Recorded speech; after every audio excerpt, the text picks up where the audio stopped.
Assalamualaikum warahmatullahi wabarakatuh. Hai, apa kabar kalian semua? Semoga selalu diberikan kesehatan dan dilimpahkan rezekinya. Amin, amin ya robbal alamin.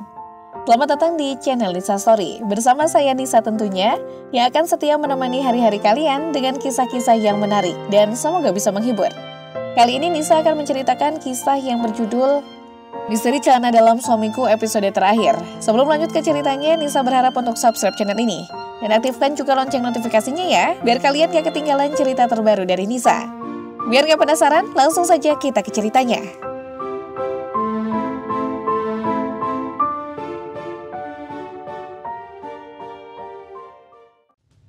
Yofi Adar. Teguh bersahur dan berbuka puasa pertama tanpa Bu Sukma. Teguh sedih melihat kursi yang selalu Bu Sukma duduki. Sebab di dada Teguh saat mengingat ibunya yang sudah pergi meninggalkannya. Tiada siapa yang menemaninya sahur dan berbuka puasa. Teguh sendiri yang menyiapkan segala sesuatu. Sudah beberapa hari ini Teguh tidak pergi ke rumah Aska. Teguh hanya tidak mau menambahkan masalah bila ia terus datang ke rumah Aska untuk melihat anak-anaknya. Tok tok tok. Suara ketukan dan bel berbunyi membuat Teguh urung untuk menyuap nasi ke dalam mulutnya. Entah siapa yang datang di saat hari sudah maghrib. Teguh berlalu ke depan untuk membukakan pintu utama. Mas Teguh, Marni, ngapain kamu datang ke sini lagi? Bentak Teguh saat melihat Marni sudah berdiri di ambang pintu rumahnya. Mas, bantu aku. Aku sudah disiksa sama calon suamiku dan anak buahnya. Ucap Marni mengiba kepada Teguh. Kau pergi dari sini. Kita tidak punya urusan apa-apa lagi. Mau kau disiksa atau dibunuh sekalipun, aku tidak peduli. Teriak Teguh dan ingin menutup pintu. Mas, au! Marni berteriak ketika tangannya terjepit pintu saat mencoba untuk mencegah Teguh menutup pintu. Teguh terpaksa kembali membuka pintu dan melihat jari tangan Marni yang memar dan bengkok seperti patah karena hantaman pintu utama. Mas, tolong aku sekali ini saja. Izinkan aku bersembunyi di sini. Pinta Marni memelas dengan berurayan air mata. Sesekali memandang keluar pagar dengan ketakutan. Gue menuju pintu pagar dan menguncinya. Pergilah bersembunyi di garasi. Aku tidak menerimamu masuk ke dalam rumahku. Tegas Teguh, Marni langsung mengangguk dan berlari menuju garasi. Aneh, entah benar atau tidaknya yang Marni katakan. Aku pun tidak tahu, batin Teguh. Teguh, tadi ada yang nanyain Marni, apa Marni ada datang ke rumahmu? Bunyi pesan dari Bu Yuyun. Siapa yang nanya? Balas Teguh. Dua laki-laki yang berbadan kekar dan bertato. Teguh mengenyitkan dahi saat membaca pesan dari Bu Yuyun. Terus Bu Yuyun bilang apa? Ya tadi Bu Yuyun bilangnya Marni sudah bercerai dan pergi entah kemana. Terus mereka pergi begitu saja. Hah, pasti pria itu yang mengejar Marni. Jadi yang dikatakan Marni itu benar adanya. Kasian sekali hidupnya, ucap Teguh. Apa Marni ada datang ke rumahmu? Tidak Bu Yuyun, balas Teguh singkat. Teguh keluar rumah menuju garasi mencari keberadaan Marni. Matanya tertuju ke sudut garasi, Marni meringkuk memeluk lutut dengan posisi menghadap ke dinding. Teguh baru menyadari dengan penampilan Marni yang sudah acak-acakan dan tercium bau busuk dari arahnya saat Teguh semakin mendekat. Teguh kembali berjalan mundur tak ingin melanjutkan langkah menuju ke arahnya, kembali masuk ke dalam rumah dan mengunci pintu. Teguh menelpon Aska. Aku akan meminta tolong kepada Aska, mungkin dia bisa membantuku untuk mengatasi masalah ini. Ucap Teguh sambil menempelkan ponsel ke telinganya. Ada apa? Tanya Aska dari seberang sana. Bisa datang ke sini? Tidak, aku lagi sibuk. Tolonglah, datang sebentar saja. Katakan dulu ada apa? Di rumah ada Marni, keadaannya sangat memprihatinkan. Dia bersembunyi di sini dari kejaran penjahat yang ingin menyiksanya. Jelas Teguh sedikit singkat. Datanglah sebentar saja. Teguh kembali meminta. Baiklah, aku akan ke sana bersama keluarga. Kebetulan aku di rumah Eyang. Teguh mengembuskan napas lega saat Aska mau membantunya. Di mana wanita itu? Biar aku memberikannya pelajaran. Enak saja meninggalkan anaknya tanpa perasaan. Ucap Tante Erni yang sudah geram. Ada di garasi, sahut Teguh pelan. Mereka berjalan ke arah garasi. Suci mendekat ke arah Marni dan menyentuh pundak Marni. Astagfirullah, Marni sepertinya pingsan. Kita bawa ke rumah sakit saja. Ucap Suci. Panggil ambulans saja, kata Aska. Teguh mengangguk dan langsung mencari nomor telepon ambulans rumah sakit. Bau sekali seperti bau bangkai, ucap Tante Erni dan pergi menjauh. Apa wanita ini tidak menjaga kebersihan setelah melahirkan?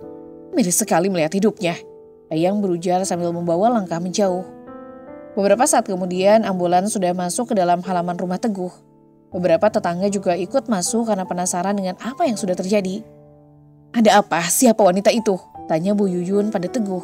Teguh menceritakan semuanya kepada Bu Yayu dan beberapa tetangganya. Mereka memasang wajah terkejut sambil melihat tubuh Marni diangkat ke dalam ambulans. "Karma itu, gara-gara meninggalkan anaknya di sini. Jadi begitu nasibnya, tragis," ucap salah satu tetangga Teguh. "Tante, jagain Yusuf dan Sulaikha, kami akan pergi menyusul ambulan." "Iya Suci, pergilah." Teguh, Aska dan Suci pergi menyusul ke rumah sakit. Luka pasca melahirkannya sudah infeksi parah, bernanah dan sudah membusuk. Kami juga menemukan belatung di dalam kemaluannya. Jelas dokter membuat Suci bergidik ngeri mendengarnya. "Innalillahi wa inna ilaihi raji'un," ucap Teguh dan Aska. Pasien meminta Bu Suci untuk masuk. "Silakan masuk." Suci memandang ke arah Aska. Aska mengangguk membolehkan. "Suci, maafkan aku," ucap Marni saat melihat Suci masuk ke dalam ruangan UGD. "Ada apa denganmu, Marni? Kenapa kondisimu menjadi seperti ini?" tanya Suci. "Aku disiksa sama pria yang katanya ingin menikahiku. Nyatanya, setelah aku meninggalkan anakku di depan pagar, aku dibawanya ke rumah istri sahnya. Aku dijadikan babu dan aku kelelahan. Aku membuat kesalahan. Aku dihukum dan dikurung di dalam sangkar bambu. Aku tidak mandi berhari-hari. Aku kabur saat aku disuruh membuang sampah. Aku..." Marni tak mampu menjelaskan semuanya. "Sudah, jangan diceritakan lagi," ucap Suci yang ngerasa ngeri bila Marni meneruskan ucapannya. "Kamu bisa membayangkannya sendiri. 2 hari setelah melahirkan dan aku tidak mandi hingga sekarang." Marni merintih seraya memegangi bawah perutnya yang terasa perih dan sakit. "Hampir 1 bulan tidak mandi. Ya Allah." Suci menutup mulut. 2 hari tidak mandi saja rasanya sangat bau, apalagi sudah mendekati 1 bulan. "Badanku sakit semua. Aku tidak kuat. Tolong aku, Suci," ucap Marni. "Bertobatlah, Marni." 2 kata yang mampu Suci keluarkan. Suci berlalu keluar. "Suster, tolong panggil ibu saya," ucap Marni. Kesakitan yang dia rasakan selalu mengingatkannya kepada ibunya. "Maaf, pasien menanyakan ibunya. Bisa tolong minta ibunya untuk masuk?" "Ibunya tidak ada di sini, suster," tahu Teguh. "Tanyakan alamatnya pada Marni biar kita mencari keberadaan ibunya," ujar Aska memberikan usul. Suci kembali masuk untuk menanyakan alamat pada Marni. "Aku lupa. Au, sakit." Marni berteriak merintih. Suci langsung berjalan mundur karena takut. "Ada apa, Suci? Kenapa tegang begitu?" tanya Aska seraya mengusap bahu Suci. "Sermas," mata Marni melotot ke atas. "Aku takut," ucap Suci sambil melihat seorang dokter perempuan masuk ke ruang UGD. POV Suci. "Apa kalian sudah menemukan ibunya Marni?" tanya Mas Teguh sesaat aku dan Mas Aska baru sampai di lobi rumah sakit. "Kami belum menemukannya. Menurut informasi dari mantan suaminya dulu, ibunya Marni sudah pindah dari kampungnya setelah menjual rumah dan tanahnya," jelas Mas Aska sesuai dengan apa yang dikatakan laki-laki yang mengaku mantan suaminya Marni. "Kalau tidak salah namanya Azril," lanjut Mas Aska.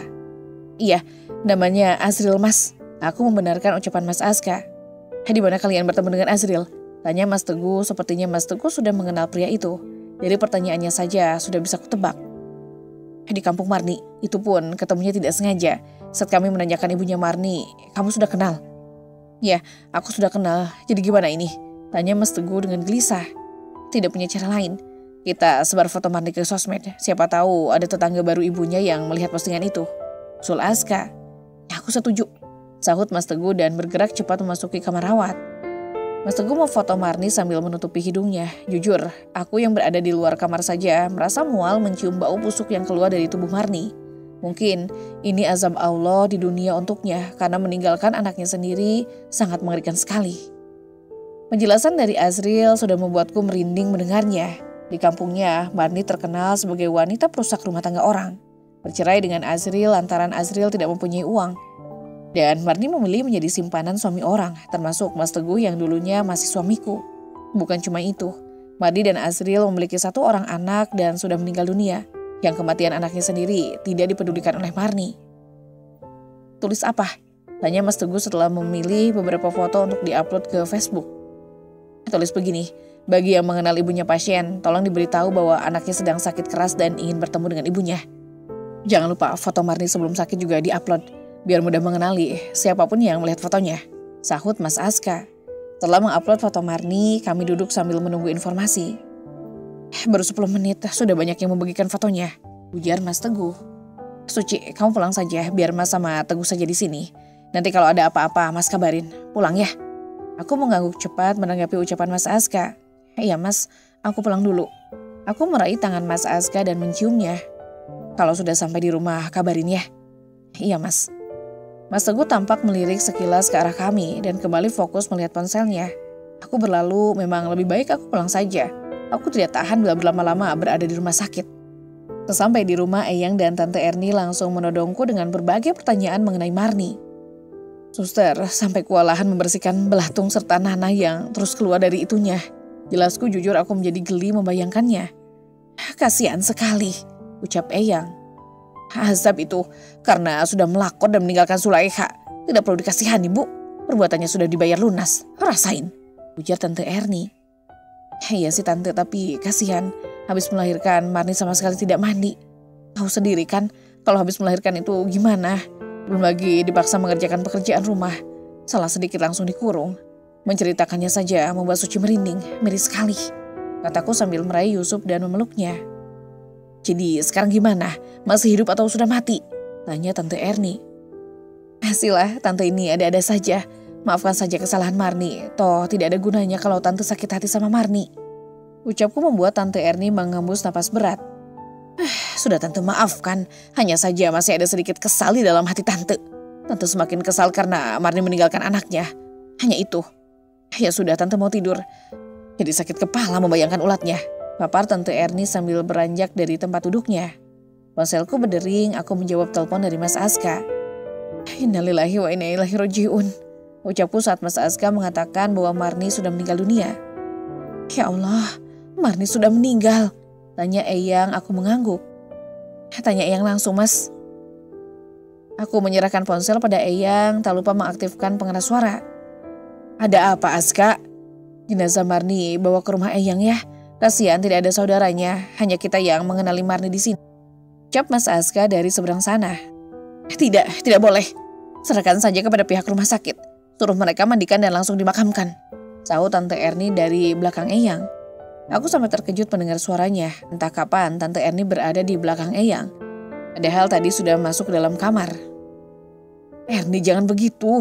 Biarkan jenazahnya dibawa ke sini. Ucap Eyang. Tidak Ibu. Erni tidak mau. Pokoknya tidak mau. Tante Erni tetap pada pendiriannya. Aku hanya diam saja karena aku juga tidak mau kalau jenazahnya Marni dibawa ke rumahku. Bukan ada maksud lain. Hanya saja tempatnya yang jauh. Jarak ke tempat pemakaman juga sangat jauh dari rumahku. Ke rumahmu saja Suci. Aku menggelengkan kepala cepat ke arah Eyang. Tuh kan, Suci saja tidak mau, ucap Tante Erni. Bukan begitu Tante, di sana kan jauh. Kalau di sini kan dekat kalau ke pemakaman. Jalan kaki saja tidak sampai 5 menit sudah sampai. Kalau dibawa ke sini menurut Suci lebih bagus. Tidak, minta saja pihak rumah sakit untuk mengurus jenazahnya, kata Tante Erni dan kembali berlalu ke dapur. Azga bilang sama Teguh, jenazahnya dibawa ke rumahnya saja, ucap Eyang. Teguh tidak mau Eyang, makanya Azga menelpon Suci. Tapi kalau semuanya tidak mau, Azga akan meminta bantuan kepada pihak rumah sakit saja. Kalau sudah begitu, Eyang serahkan saja sama kamu, ucap Eyang. Makanya kita jadi manusia harus baik-baik. Kalau mati biar ada yang ngurusin. Kalau jahat mana ada yang mau ngurusin. Mati itu butuh orang. Mayat kita tidak bisa berguling-guling sendiri untuk masuk ke lubang kubur.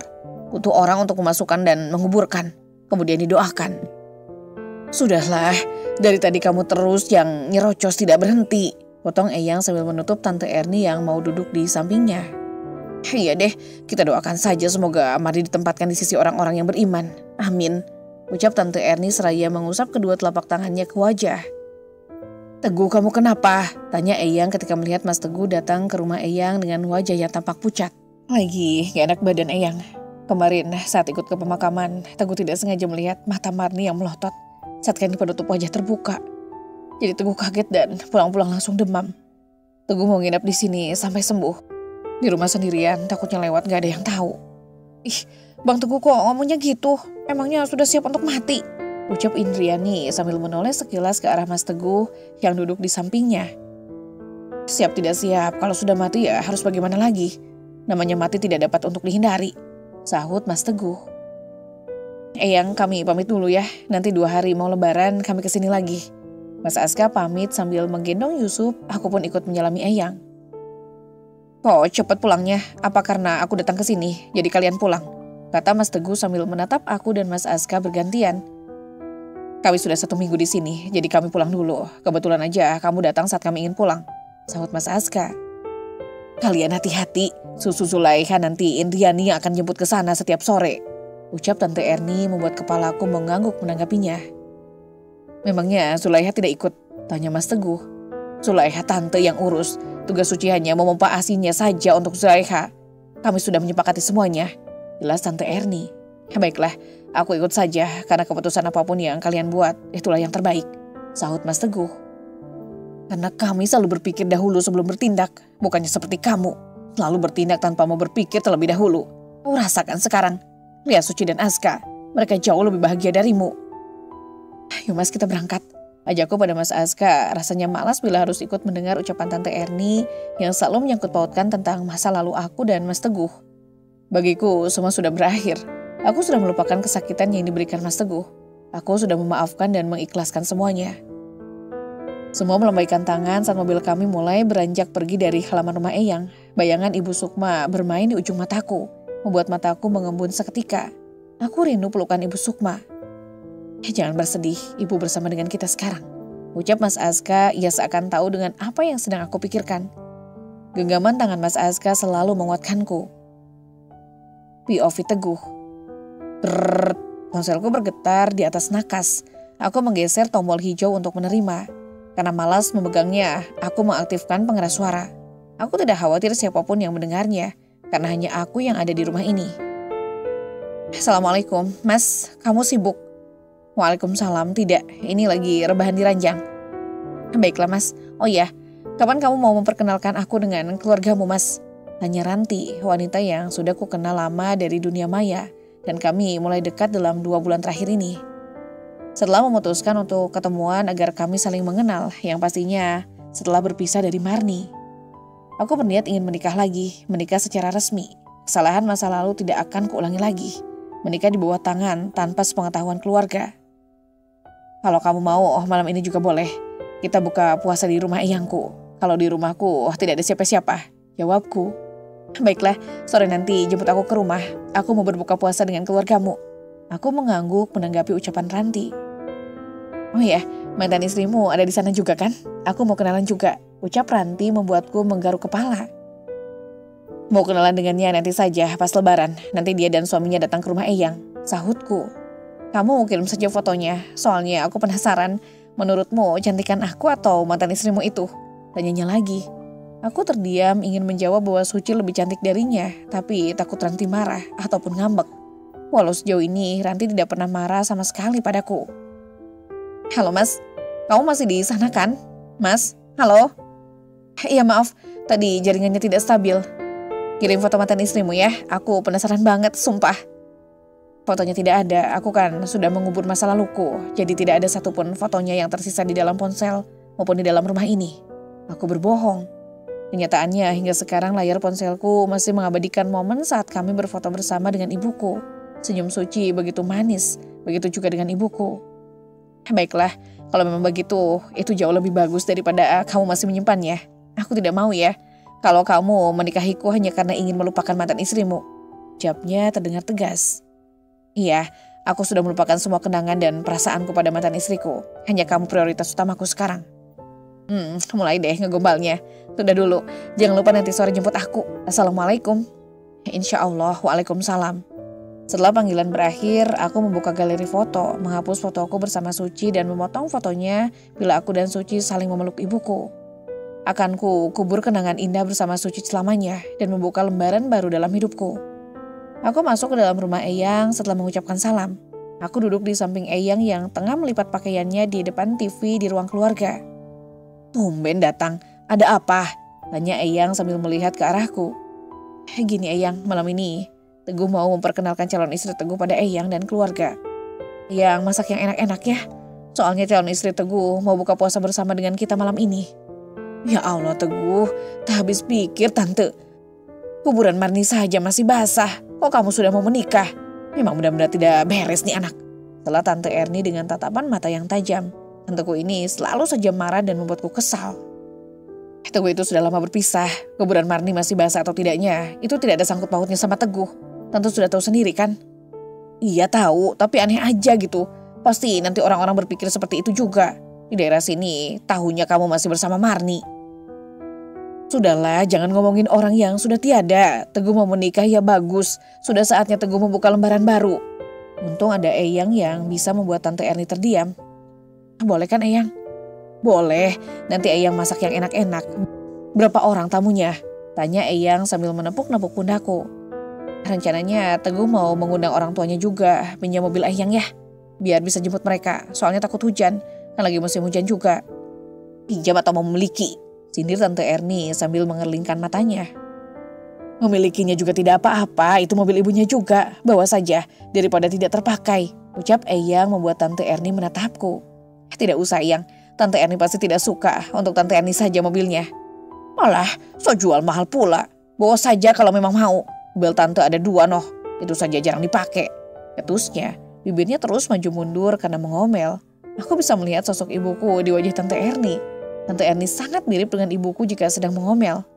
Bag, aku tersadar dari lamunan ketika Tante Erni melempar bantal ke arahku. Karena asik melihatnya, aku sampai tidak sempat untuk mengelak. Ngapain melihat Tante seperti itu? Tanyanya sambil berkaca pinggang. Habisnya Tante cantik sekali kalau lagi mengomel. Kalah cantiknya dari anak muda di luar sana. Alah, jangan coba-coba so asik. Tante Erni melengos pergi meninggalkan aku yang terkekeh geli mendengar ucapannya. Jadi mau dimasakin apa? Biar Eyang minta tantemu untuk mencari bahan-bahannya. Ucap Eyang sambil menatapku. Pas saja Eyang, apa yang Eyang masak pasti enak. Jawabku sambil mengulas senyum dan memeluk Eyang. Semoga kamu bahagia dengan kehidupanmu ya sayang. Amin. Aku ikut mengaminkan ucapan Eyang. Semoga doa Eyang didengar sama Yang Maha Kuasa. Aku ingin hidup bahagia. Wah, kamu jemput aku pakai mobil, Mas? Mata Ranti berbinar bahagia saat melihatku turun dari dalam mobil. Aku tidak menceritakan tentang harta dan kekayaan yang ibuku punya dulu. Aku hanya memperkenalkan diriku yang hanya seorang duda anak satu yang sudah merintis usaha keripik yang mulai berkembang dan laris di pasaran. Dan menceritakan tentang Suci dan Marni, hanya itu saja. Pak, cepat ke sini. Calon menantu kita orang kaya, Pak. Seru ibunya Ranti yang berteriak-teriak memanggil ayahnya Ranti. Bukan, ini bukan mobil saya, ini mobilnya Eyang saya, ucapku. Seketika senyum yang mengukir wajah ibunya Ranti langsung memudar. Apanya yang salah? Tidak apa-apa, nanti Mas Teguh pasti bisa membeli mobil. Ayo, kita berangkat sekarang saja. Ranti mengalihkan pembicaraan, mungkin merasa tidak enak hati melihat reaksi ibunya yang tidak bersahabat setelah aku mengatakan mobil ini punya Eyang. Pandanganku menyimpulkan bahwa ibunya Ranti terbilang mata duitan, berbeda dengan Ranti. Ranti sangat tulus dan ikhlas menerimaku. Aku pikir ibunya Ranti akan sama bersikap sederhana seperti Ranti, karena orang tuanya Ranti bukanlah orang yang berada. Rumahku bahkan lebih besar 3 kali lipat dari rumah orang tuanya Ranti. Sepanjang perjalanan kedua orang tua Ranti hanya dia membisu, efek puasa kali ya. Jadinya lesu, lemas dan tampak tidak bertenaga. Sudah sampai ya Mas? Tanya Ranti. Karena untuk pertama kalinya Ranti ku ajak singgah sebentar ke rumahku, bukan untuk menyombongkan diri. Karena Ranti selalu ingin tahu di mana letak rumahku. Ini rumahku. Bukan rumahnya Eyang kamu, tanya ibunya Ranti. Ini rumah saya. Setelah ibu saya meninggal dunia, saya tinggal sendirian di rumah ini. Jelasku. Kalau benar ini rumah kamu, coba bawa kami untuk masuk ke dalam rumah. Bukan hanya nunjuk dari luar saja. Bisa saja kan, kalau kamu ingin menipu anak kami cuma Ranti. Tidak ada yang lainnya lagi. Kami ingin memastikan anak kami jatuh ke tangan pria yang tepat. Jangan sampai Ranti mendapatkan duda yang hidupnya melarat. Ibu, jangan ngomong begitu, kita mau ke rumah Eyangnya Mas Teguh. Kalau mampir takutnya telat sampainya. Sudah lewat jam 5 ini. Ayo kita masuk sebentar, ajakku sambil membuka pintu mobil. Mas, Ranti menatapku dengan tatapan tidak enak hati. Tidak apa-apa, biar aku buktikan kalau ini memang rumahku. Aku mana mau disebut udah melarat. Ibunya langsung mendelik menatapku. Aku sagu celanaku mencari kunci pagar rumah. Aku menepuk jidatku pelan. Kunci rumah dan pagar bersatu di gantungan kunci motor. Dan kunci motorku ketinggalan di rumah Eyang. Kenapa? Kamu tidak punya kunci rumahnya kan? Sudah pasti ini rumah orang yang kosong. Aku ngaku rumah sendiri. Udah tau malu memang, ucap ibunya Ranti marah. Ibu bisa diam tidak sih? Mungkin saja kunci rumahnya ketinggalan. Iya kan Nak Teguh? Aku mengangguk menanggapi ucapan ayahnya Ranti. Ayah Ranti sangat mirip dengan Ranti yang lemah lembut ketika berbicara. Kalau Ranti seperti ibunya, mana sanggup aku menjadikannya istri. Alah, lagu lama. Sekarang memang banyak orang yang modus Pak. Bilangnya begini begitu, tapi kenyataannya nol besar. Ketus ibunya Ranti. Emosiku mulai tersulut mendengar ucapannya. Kalau tidak mengingat wanita ini adalah ibunya Ranti, sudah kusuruh untuk diam. Dari tadi hanya ibunya saja yang cerewet. Yang dimasukkan ke hati ya Mas, ibu memang seperti itu. Tapi ibu baik kok, ucap Ranti setelah ibunya kembali masuk ke dalam mobil. Iya, Mas bisa maklumi, orang tua memang suka mengomel, sama seperti ibuku. Jawabku seraya tersenyum. Mau sampai kapan nunggu di sini? Sampai tuan rumah datang dan mempersilahkan kamu masuk ke dalam rumah itu. Teriak ibunya Ranti dengan matanya yang membulat menatapku. Wajahnya sama sekali tidak ada manis-manisnya saat menatapku. POV Other. Jadi kapan kalian akan menikah? Tanya ibunya Ranti saat Teguh mengantar mereka pulang ke rumah setelah makan malam bersama di rumah eyangnya. Habis lebaran ini gimana? Saut Ranti sambil menatap Teguh dari pantulan cermin. Aku ikut saja, kata Teguh sambil fokus menyetir mobil. Iya, habis lebaran ini saja menikahnya. Ibu tidak mau ya, kalau Teguh bawa kamu ke sana ke sini dengan enaknya. Lebih cepat kalian menikah, maka lebih baik. Sambung ibunya Ranti. Ibu setuju secepat itu karena apa? Apa karena tadi yang bilang mobil ini dan rumah tadi adalah milik Teguh? Bapak mikir apa? Apa Bapak pikir ibu ini mata duitan dan harta gitu? Wajarlah ibu bersikap seperti tadi. Ibu hanya tidak mau anak satu-satunya jatuh ke tangan duda kere. Makanya ibu ingin memastikan yang sebenar-benarnya, sahut ibunya Ranti. Jadi butuh berapa banyak uang untuk membuat pesta pernikahan kami? Tanya Teguh setelah mobilnya berhenti tepat di depan rumah calon mertuanya. Tidak perlu bikin pesta besar-besaran, ibu tidak mau ribet. Kamu beri ibu uang 10 juta, setelah nikah di KUA, kita bikin syukuran dan mengundang kerabat dan tetangga kita saja. Jawab ibunya Ranti. Apa tidak malu? Ranti kan masih gadis, masa iya cuma nikah tanpa bersanding dan tanpa memakai gaun pengantin? Ujar Teguh. Malu itu kalau nikah sudah bunting duluan, itu malu. Untuk apa pesta-pesta? Buang-buang duit saja. Mending uangnya kalian bikin modal untuk buka usaha. Terus ditabung buat masa depan anak-anak kalian kelak. Ya Allah, baik sekali calon ibu mertuaku ini. Aku pikir bakalan minta banyak untuk pesta besar-besaran. Batin Teguh seraya membuka pintu mobil. Tuh kan, apa aku bilang, ibuku itu baik. Mulanya saja yang terkadang jahat. Ucap Ranti seraya merangkul pundak ibunya. Ibu begitu untuk kebaikan dan kebahagiaan anak kesayang ibu. Kamu keberatan gak Ranti? Kalau cuma nikah saja, tanya Teguh. Tidak Mas, lagian aku malu kalau dilihat banyak orang. Alhamdulillah, ucap Teguh. Mobil yang dikendarai Teguh sudah tiba di depan rumah orang tuanya Ranti. Mereka turun dengan senyum yang bahagia. Makasih Nak Teguh, makan malamnya enak sekali. Segeralah pulang, perjalanan cukup jauh, ucap ayahnya Ranti. Sama-sama Pak, saya pamit pulang dulu. Teguh menyalami kedua orang tuanya Ranti dan pamit pulang. Teguh tak henti-hentinya tersenyum sambil menyetir mobil. Suci menangis sambil mengaduk rendang di dalam wajan. Hatinya begitu sedih mengingat Bu Sukma. Besok adalah hari raya pertama tanpa Bu Sukma. Besok sepulang dari sholat kita ziarah ke makam ibu. Kamu jangan sedih lagi ya. Azka mengusap bahu Suci. Hatinya juga sedih untuk pertama kalinya di hari raya Bu Sukma tidak ada di tengah-tengah keluarga. Iya Mas, aku sangat merindukan ibu. Suci langsung memeluk Azka dan terisak-isak di dalam pelukannya. Bikin mewek. Batin Indriani yang urung masuk ke dapur saat melihat Suci menangis sambil memeluk suaminya. Indriani memilih berbalik dan menuju ke ruang keluarga. Kamu kenapa? Tanya Eyang ketika melihat Indriani mengusap air mata setelah kembali dari dapur. Sedih, di dapur Suci lagi nangis.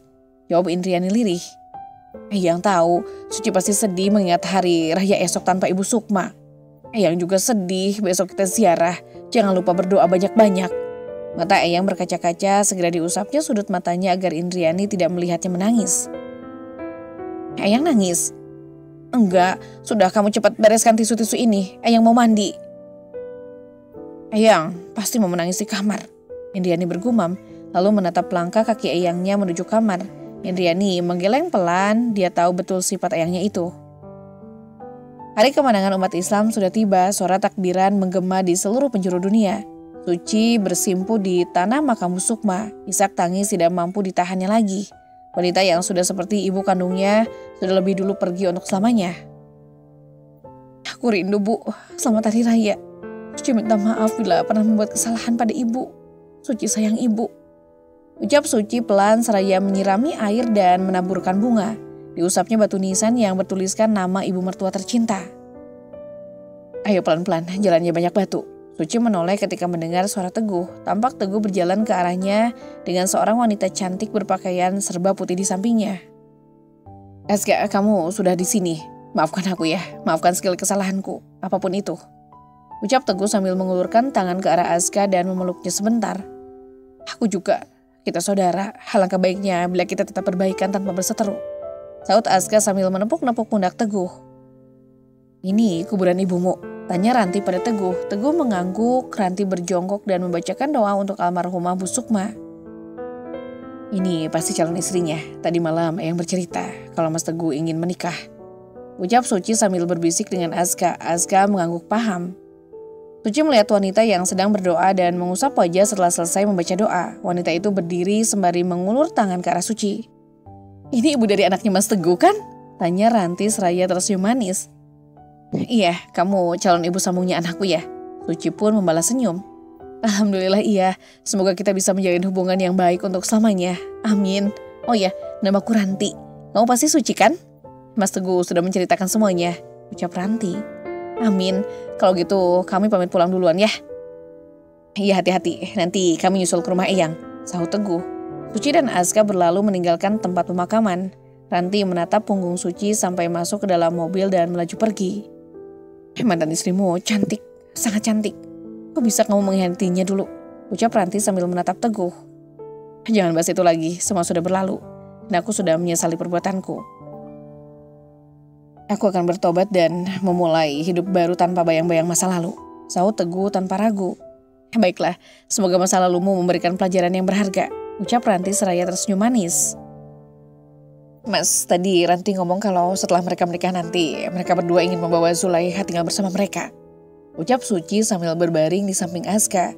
Azka memiringkan badannya melihat Suci yang sedang menatap langit-langit kamar. Terus kamu bilang apa? Aku bilang, beri aku untuk berpikir dulu. Kamu tahu sendiri kan, Zulaiha sudah seperti anak sendiri bagiku. Menurutmu gimana? Tanya Suci, kini mereka berdua saling bertatapan. Menurutku, biarkan saja Zulaiha ikut dengan mereka. Teguhkan ayahnya, kalau kamu tidak memberinya, takutnya nanti Ranti akan berpikir yang tidak-tidak tentang kamu.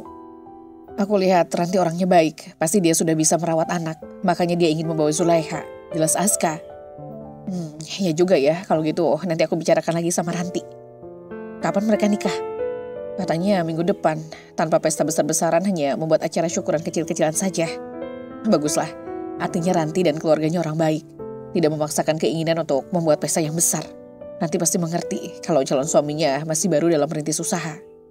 Iya mas, semoga ke depannya kita semua bahagia dengan keluarga masing-masing.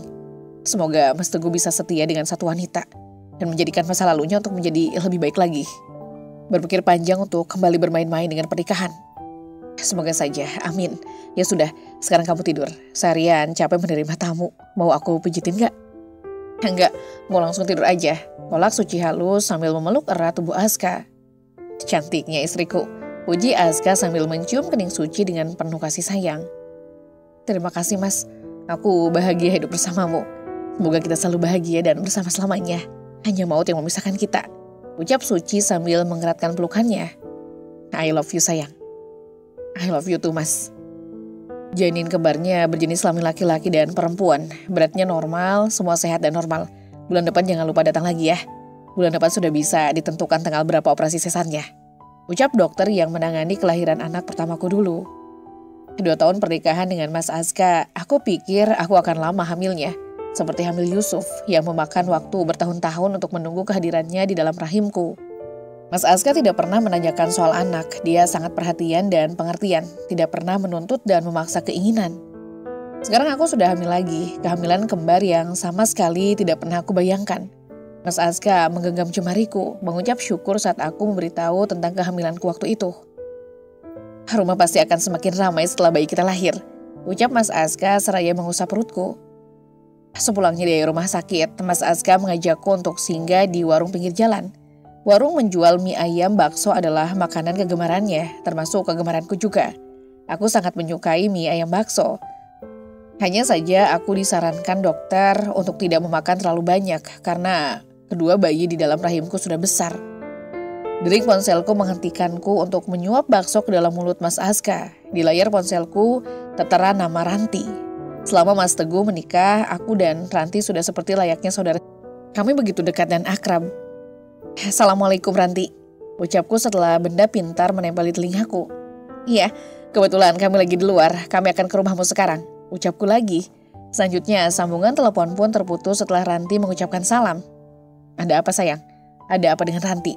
Tanya Mas Aska yang sudah menyelesaikan makannya dan mendorong mangkok bakso sedikit menjauh dari hadapannya. Ranti minta kita datang. Dia baru sadar dari pingsan. Ayo kita ke sana sekarang, Mas. Ajakku. Mas Aska lekas menggendong Yusuf, aku pun pergi ke kasur. Aku pun pergi ke kasir. Setelah selesai membayar makanan, kami pun pergi menuju ke rumah Mas Teguh yang jaraknya tidak begitu jauh dari warung bakso. Aku terkejut ketika datang melihat Eyang dan Tante Erni sudah tiba di rumah Mas Teguh. Mereka ikut panik ketika mengetahui Ranti jatuh pingsan dan sempat pendarahan. Minum obatnya dulu, ingat kata dokter, jangan kecapean dan jangan banyak gerak. Kehamilanmu masih begitu muda, ucap Tante Erni pada Ranti. Dokter menyarankan kamu istirahat total, kandunganmu masih lemah. Aku tidak mau terjadi apa-apa denganmu, maupun dengan calon anak kita, kata Mas Teguh. Raut wajahnya sangat cemas. Tangannya erat menggenggam tangan Ranti. Betapa Ranti dan Mas Teguh saling mencintai. 1 tahun pernikahan mereka, Mas Teguh tampak lebih bertanggung jawab. Dia sudah berubah menjadi lebih baik. Kuharap Mas Teguh tidak akan pernah mengkhianati Ranti. Wanita yang sudah sangat baik, mau menerimanya dan juga anak-anaknya, dariku maupun dari almarhum Marni. Sulaiha biar ikut dengan kami dulu, Ranti harus istirahat total. Usul Mas Aska, aku mengangguk setuju dengan usulan Mas Aska. Iya, Sulaiha dengan kami saja, tunggu keadaanmu sampai benar-benar pulih dan sehat. Baru kamu boleh merawat dan beraktivitas seperti biasanya ya. Sulaiha ini lagi masa aktif-aktifnya, kamu bisa kecapean kalau harus merawatnya. Apalagi kandunganmu juga lemah, butuh banyak istirahat dan perhatian. Aku ikut menimpali seraya meraih Sulaiha dan membawanya ke dalam pangkuanku. Apa tidak merepotkanmu, Suci? Kamu juga sedang hamil, siapa yang akan membantumu menjaga Yusuf dan Sulaiha? Tanya Ranti. Ada Mbok Nem dan Sari, mereka akan ikut menjaga Sulaiha. Kamu tenang saja, iya kan Suci? Ucap Eyang. Iya, kamu tenang saja, sahutku. Kapan jadwal kamu melahirkan? Tanya Tante Erni seraya mengusap perutku. Insya Allah bulan depan, Tante, jawabku. Alhamdulillah, semoga lancar, selamat dan sehat semuanya, amin. Eyang mengucap syukur sambil berdoa untuk kesehatan dan keselamatanku. Aku mengganti pakaian dan menggunakan baju tidur. Anakku Yusuf dan Sulaiha sudah tidur pulas. Mereka kecapean bermain di taman. Tak sedang merapikan tempat tidur, aku merasakan ada air yang turun merembes keluar dari celah pahaku. Mas, aku memanggil Mas Aska yang sedang mandi di dalam kamar mandi. Sepertinya aku akan melahirkan, tapi bukannya masih 2 minggu lagi. Kok cepat sih? Sudah tidak sabar mau ketemu ayah dan ibu ya? Aku mengusap perutku. Sayang, air apa ini? Kenapa? Mas Aska panik. Sepertinya ini air ketumban. Bukannya jadwal operasinya masih lama? Mas telepon dokternya dulu, kamu tunggu di sini. Mas minta Mbok Nem untuk jagain anak-anak. Mas Aska keluar kamar sambil menelpon dokter. Aku tak henti-hentinya membaca doa, meminta semua berjalan baik-baik saja. Aku kenakan jilbab instan dan memakai jaket. Aku pun mengganti celana. Koper besar berisi perlengkapan bayi kuseret keluar kamar. Tiba-tiba Mas Aska meraih gagang koper dan menyerahkannya ke Sari. Dia bersiap mengangkat tubuhku untuk dibawa ke mobil. Perlakuannya membuatku terkejut sekaligus tertawa geli. Aku bisa jalan, Mas, turunkan saja, ucapku sambil menarik hidungnya.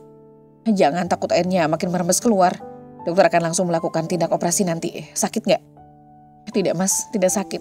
Rasanya tidak sama seperti melahirkan Yusuf, sahutku. Memang benar dulu aku ngerasain kontraksi sebelum air ketuban keluar.